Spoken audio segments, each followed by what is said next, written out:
Hi guys, it's George here again at Optics Warehouse, and just to give you a quick rundown on the new DNT ThermNight. No, we're a bit late to the party on this one, it's been out for a little bit, but we thought we'd get you guys caught up with it. So as you can see, I've already got mine mounted here on my air rifle, ready to go out tonight and do a little bit of pest control with it, see how it is in the field. So I'll start off by giving you a quick walk around the scope and just give you some general information about it. So at the rear, as standard, rubber eyepiece, same as any other night vision scope. It is removable. Nicely though, it's not push on or just friction held, it is threaded, so a lot less chance of losing it.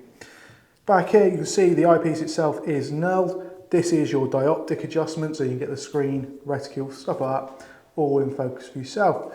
Coming along here, that is your battery compartment, and it is also the IR illuminator at the front here. You can see you can twist in and out, that should flood and spot. Coming up here, you've got the laser rangefinder button just back there to activate it. Then if we come round to the front here, you have got this is the day and night vision, focusing there. Underneath that is the thermal vision as well.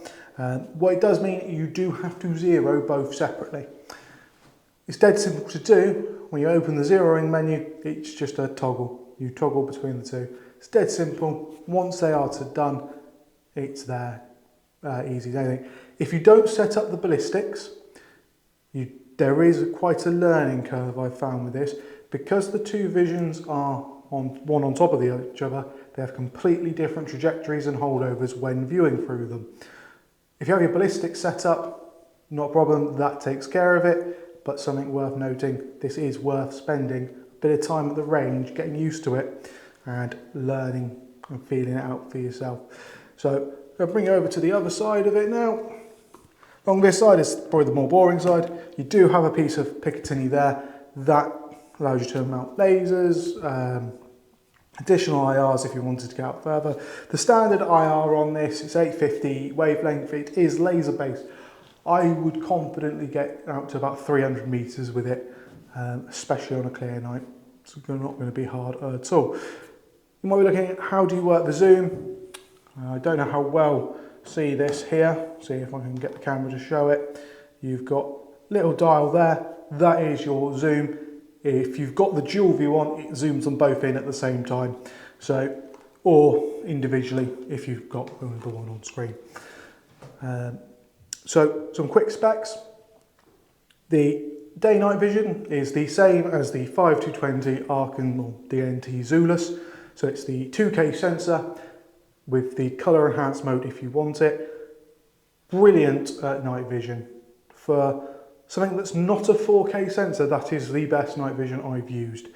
So very, very good there. Really easy to use. This focus, one, because it's a smaller lens, it seems to stay in focus for a lot longer period of time as well, or over a longer distance. So you're not constantly refocusing. That's really nice. Really good, clear image. I was able to make out, say, a rabbit, for example, the other night. On lowest power illumination, 70 yards away, clear as day. So that was pretty impressive. Coming down to the thermal, it is sub 25 millikelvin, which means it is very sensitive, it's actually quite a high-end thermal in that regard. But here's the caveat, it's only a 256 size sensor. So whilst it's very sensitive, it is low resolution. What that means in practice is at 15 yards, for example, when I was zeroing, I could see my pellet strike, but rather than being a nice clean round hole, it was a slightly squared, bigger blob. Plenty usable and good enough for zeroing with. It was actually a little bit easier to zero than the night vision. But worth bearing in mind, it is not going to be that great for identifying what you're looking at. So when I was using this, I found the best way was to have thermal in your main view, night vision in the small picture-in-picture view as your final identification.